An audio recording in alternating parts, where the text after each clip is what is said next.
Hi friends. ఈ నెల October 6వ తారీఖున సుప్రీంకోర్టు అంతా హడావుడిగా ఉంది. చాలా కేసెస్ హియరింగ్ జరుగుతున్నాయి. ఇదే సమయంలో చీఫ్ జస్టిస్ ఆఫ్ ఇండియా అయిన బిఆర్ గవై గారు అక్కడికి చేరుకోవడం జరిగింది. తన ముందున్న కేసెస్ హియరింగ్ అవి జరుగుతూ ఉన్నాయి. ఇదే సమయంలో ఒక సీనియర్ లాయర్ రాకేష్ కిషోర్ గారు 71 సంవత్సరాలు తను ఎక్కడైతే ఈ హియరింగ్ జరుగుతుందో ఆ ప్రదేశానికి రావడం జరిగింది. అయితే స్వతహాగా సీనియర్ లాయర్ కావడం, దాంతో పాటు సుప్రీంకోర్టులో చాలా కేసులు వాదించడం వల్ల తన దగ్గర సుప్రీంకోర్టు పాస్ ఉండడం వల్ల సెక్యూరిటీ సిబ్బంది అతన్ని ఆపలేదు. మెల్లగా నడుచుకుంటూ ఎక్కడైతే ఈ హియరింగ్ జరుగుతుందో ఆ ప్రదేశానికి రావడం జరిగింది.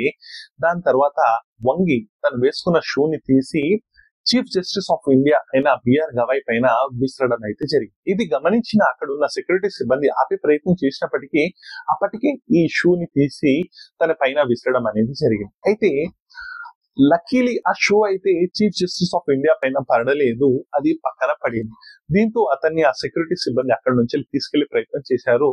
అప్పుడు ఈ రాకేష్ కిషోర్ గారు కొన్ని స్లోగన్స్ ఇవ్వడం జరిగింది. సనాతన ధర్మాన్ని ఎవరైనా కించపరిచేలా మాట్లాడిన జరిగితే దాన్ని మేము సహించము, దాన్ని మేము ఊరుకోము. సనాతన ధర్మాన్ని ఎవరైనా అవమానించినట్లు మాట్లాడితే భారతదేశం ఎప్పటికీ మర్చిపోదు, క్షమించదు అన్నట్లు స్లోగన్స్ ఇచ్చి అక్కడి నుంచి వెళ్ళినట్లు తెలిసింది. అప్పటి వరకు హరావుడిగా ఉన్న సుప్రీంకోర్టు, అప్పటి వరకు హియరింగ్ జరుగుతున్న సుప్రీంకోర్టులో పిన్ డ్రాప్ సైలెన్స్ ఈ చర్య తర్వాత. అయితే ఎవరైనా ఈ చర్య తర్వాత జడ్జి ఎవరైనా ఉంటే తనకు జరిగిన అవమానానికి అక్కడి నుంచి వెళ్ళిపోవడం జరుగుతుంది.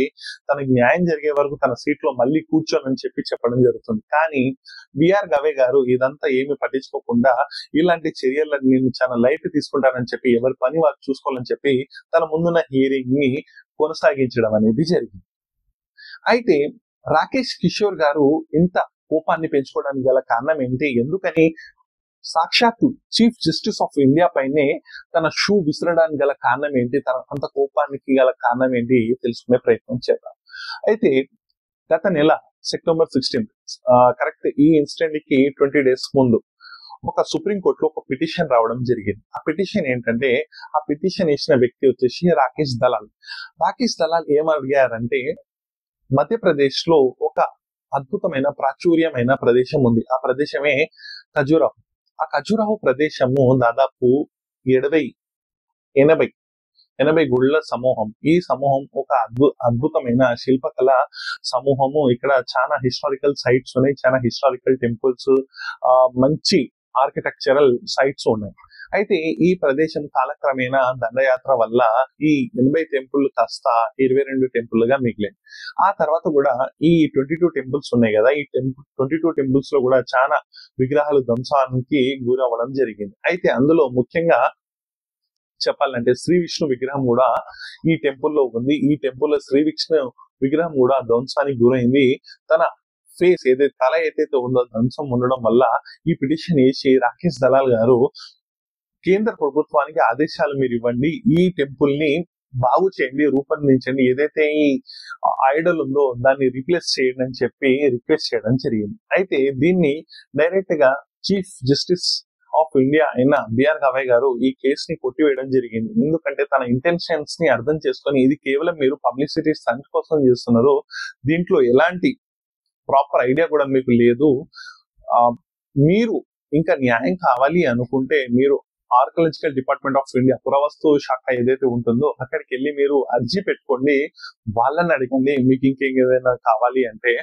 లేక మీ ఏదైతే దైవం ఉందో శ్రీ విష్ణు, ఆ దైవాన్ని అడగండి ఆ విగ్రహాన్ని బాగు చేయమని చెప్పి. లేకుంటే ఇదే ఖజురాహో ప్రాంతంలో భారీ శివలింగపు గుడి కూడా ఉంది, అక్కడికి వెళ్ళి మీరు ప్రార్థన చేసి మీరు అడగండి అని చెప్పడం జరిగింది. అయితే దీని నుంచి సోషల్ మీడియాలో చాలా నెగిటివిటీ రావడం అనేది జరిగింది బిఆర్ గవై పైన. ఎందుకంటే మీరు ఒక పొజిషన్ లో ఉండి మీరు దేవుణ్ణి అడగండి అని చెప్పి ఎలా ఏలనంగా మాట్లాడడం ఎక్కడిదని చెప్పి అడగడం జరిగింది.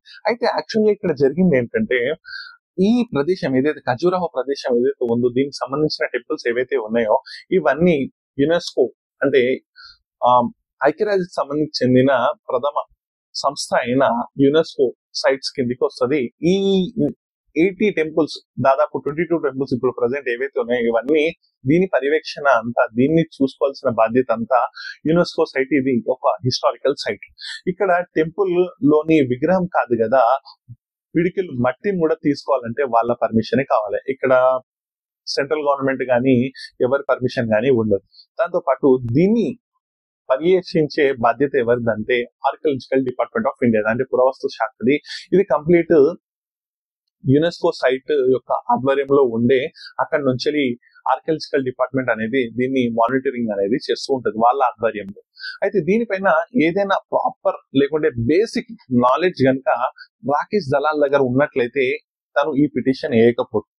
అయితే ఇదొక పబ్లిసిటీ స్టంట్ కాబట్టే బిఆర్ గవై గారు ఏం చేశారంటే దీన్ని కొట్టేయడం జరిగింది. దాని తర్వాత తన తీర్పు ఇవ్వడం జరిగింది. అయితే ఈ తీర్పు వచ్చిన తర్వాత యావత్తు భారతదేశంలో సంచలనంగా మారింది. దాని తర్వాత చాలా మంది వ్యతిరేకంగా, మీరు అలా ఎలా మాట్లాడతారు, మీరు ఒక బాధ్యత గల పదవిలో ఉండి మీరు పోయి దేవుణ్ణి అడగండి అని చెప్పి ఎలా అంటారని చెప్పి చాలా వ్యతిరేకత రావడం, దీన్ని రిలీజియస్ గా చూడడం వల్ల వ్యతిరేకత రావడంతో ఈ జరిగిన ఇన్సిడెంట్ జరిగిన 2 days కి, అంటే సెప్టెంబర్ 18న ఒక లాయర్స్ మీటింగ్ లో తను ఇలా మాట్లాడడం జరిగింది. నేను ఏ దేవుణ్ణి కించపరిచేలా మాట్లాడడం అనేది నా ఉద్దేశం కాదు. నేను సర్వమతాలను కూడా గౌరవిస్తాను.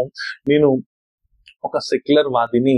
అయితే అక్కడ జరిగిన కాంటెస్ట్ ప్రకారం నేను మాట్లాడడం జరిగింది. నేను దేన్ని కించపరిచే వ్యక్తిని కాదు. నేను ప్రతి గుడికి తిరిగి నేను పూజలు చేసే వ్యక్తిని అని చెప్పి అక్కడ తను సంజాయించి ఇచ్చుకుంటూ మాట్లాడడం జరిగింది. అయితే తను అప్పటికే సంజాయించి ఇచ్చుకున్నారు, కానీ చాలా మంది తన మాటలను ఏకీభవించలేదు. దాని తర్వాత కూడా ఒక set of group of people దాన్ని వ్యతిరేకిస్తూ వస్తున్నారు. దీంతో పాటు ఈ వ్యాఖ్యలతోని సీనియర్ లాయర్ అయిన రాకేష్ కిషోర్ గారు కూడా చాలా నిరాశ చెందారు. తన తోటి లాయర్స్ తోని ఎప్పుడు ఈ మధ్య కాలంలో తను దీని గురించే మాట్లాడడం, తను అసలు చీఫ్ జస్టిస్ ఆఫ్ ఇండియా అయి ఉండి తను ఎలా మాట్లాడతారని చెప్పి తను మాట్లాడడము జరుగుతూ ఉండేది. ఆ కోపంతోనే తను చీఫ్ జస్టిస్ ఆఫ్ ఇండియా పైన తన షూని విసరడం జరిగింది. ఆ తర్వాత సనాతన ధర్మం పైన ఎవరైనా ఇలాంటి చర్యలతో మాట్లాడడం జరిగితే, అవమానించేలా మాట్లాడడం జరిగితే మేము క్షమించాము అన్నట్లు రిలీజియస్ తో కూడుకున్న మాట్లాడడం జరిగింది. అయితే ఇక్కడ ఒక విషయం మర్చిపోవడం జరిగింది. ఇంతటి సీనియర్ లాయర్ కూడా చీఫ్ జస్టిస్ ఆఫ్ ఇండియా, ఆ పదవికి మనం రెస్పెక్ట్ ఇవ్వాలి.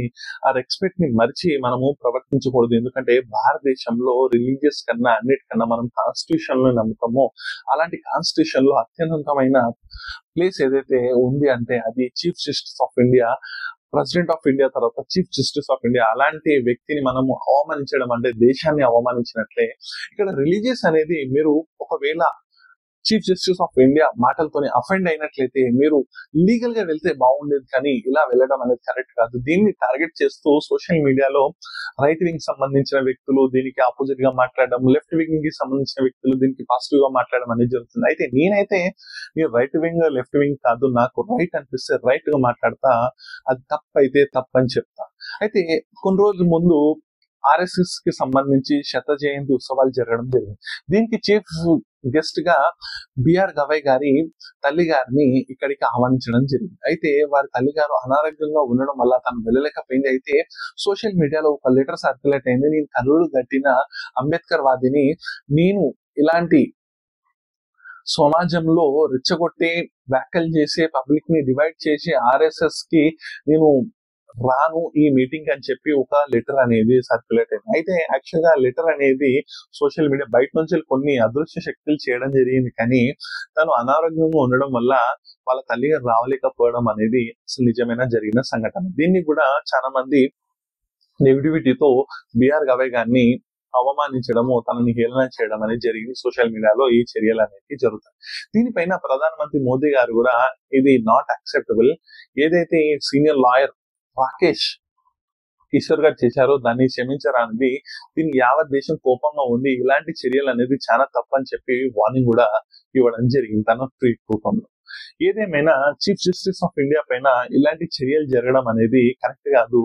ఇతను ఒక ఎస్సీ క్యాస్ట్ నుంచి రావడం వల్ల తన పైన ఇలాంటి చర్యలు జరుగుతున్నాయి, కానీ ఇదే తిను ఒక ఓసీ క్యాస్ట్ నుంచి వచ్చినట్లయితే, ఒక బ్రాహ్మణ్ క్యాస్ట్ నుంచి వచ్చినట్లయితే ఇంత నెగిటివిటీ ఉండదు. దీనిపైన ఎవరైనా ఇలాంటి కామెంట్స్ చేస్తే మాట్లాడరు అని చెప్పి చాలా మంది దీనిపైన ఒపీనియన్స్ చెప్పేటట్లు తెలుస్తుంది.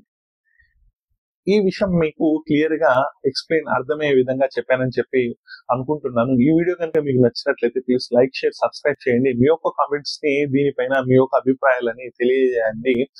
దాంతో పాటుగా నెక్స్ట్ వీడియోలో మనం మళ్ళీ కలుద్దాం. అంతవరకు thanks for watching guys. Bye bye.